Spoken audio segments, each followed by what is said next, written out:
नमस्कार साथियों, जय जोहार। मैं राहुल शुक्ला IRN24 की आज की इस खबर में आपका स्वागत करता हूं।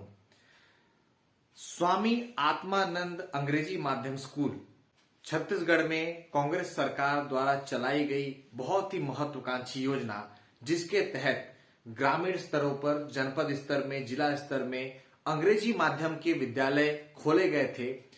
ये शासकीय विद्यालय ग्रामीण बच्चों को अंग्रेजी माध्यम के प्राइवेट स्कूलों की तर्ज पर शिक्षा देने के लिए खोले गए थे, जिसका सभी लोगों ने दोनों बाहें खोलकर स्वागत भी किया था। पर अब भाजपा सरकार आने से स्वामी आत्मानंद के स्कूलों पर खतरा मंडराना शुरू हो चुका है। इनमें लगे हुए सभी संविदा शिक्षकों व अन्य कर्मियों के मन में ये चिंता है कि भाजपा सरकार आने के बाद क्या स्वामी आत्मानंद का भविष्य अच्छा होगा या इसका भविष्य गर्त में चला जाएगा। बच्चों के भविष्य को गढ़ने के लिए जिस स्कूल की स्थापना की गई थी, अब उस स्कूल का भविष्य कैसा होगा यह भाजपा सरकार के हाथ में है। वर्तमान के जो शिक्षा मंत्री हैं बृजमोहन अग्रवाल, उन्होंने मीडिया से इस बारे में बात करते हुए काफी सारे चर्चाएं की और काफी सारे संकेत भी दिए हैं, जो कि आगामी समय में बदलाव की ओर इशारा कर रहे हैं। जी हां, आपको बता दें कि स्वामी आत्मानंद अंग्रेजी माध्यम स्कूलों में जो शिक्षकों की संविदा भर्ती की गई थी और साथ ही साथ प्रतिनियुक्ति पर भी कई शिक्षकों की भर्ती की गई थी, कई अलग स्टाफ की भर्ती भी प्रतिनियुक्ति के आधार पर हुई थी, जिसमें लगभग पूरे छत्तीसगढ़ में 5000 ऐसे कर्मचारी हैं, शिक्षक और गैर शिक्षक लेकर, जो आज स्वामी आत्मानंद स्कूलों में अपनी सेवाएं दे रहे हैं।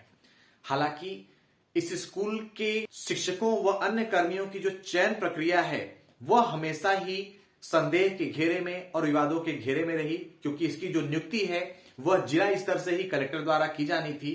और ऐसा भी कई जगह देखने को मिला कि नियमों की अनदेखी करते हुए भी कई सारे शिक्षकों की भर्ती की गई है। कांग्रेस सरकार के पहले जब भाजपा सरकार छत्तीसगढ़ में थी तो उन्होंने एक मॉडल स्कूल यहां पर लेके आए थे, जिसे DAV संचालित करती थी। पर जब कांग्रेस सरकार आई तो उन्होंने मॉडल स्कूलों की तरफ बिल्कुल ध्यान नहीं दिया और सौतेले व्यवहार के कारण सारे DAV पब्लिक स्कूलों में फंड की कमी हो जाने से शिक्षकों की सैलरी 6-6 महीने, 8-8 महीने के साल तक नहीं आती थी, जिसके कारण कोई भी शिक्षक उन स्कूलों में अपनी सेवाएं देना नहीं चाहता था।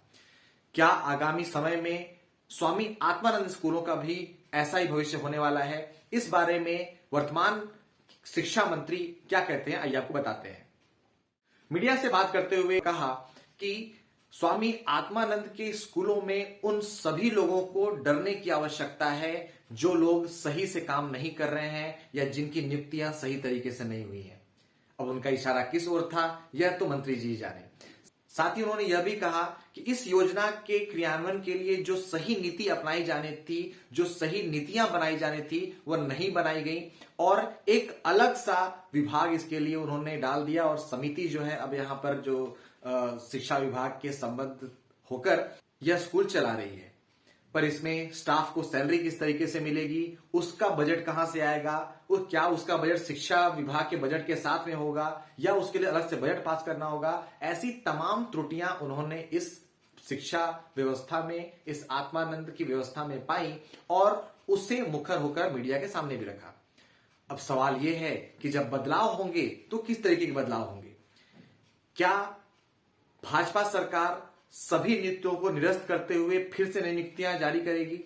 कोई इसके लिए विशेष परीक्षा कराई जाएगी व्यापम के द्वारा या किसी अन्य एजेंसी के द्वारा, जिसके तहत नए नियमों के साथ सभी लोगों को भाग लेने का मौका मिलेगा?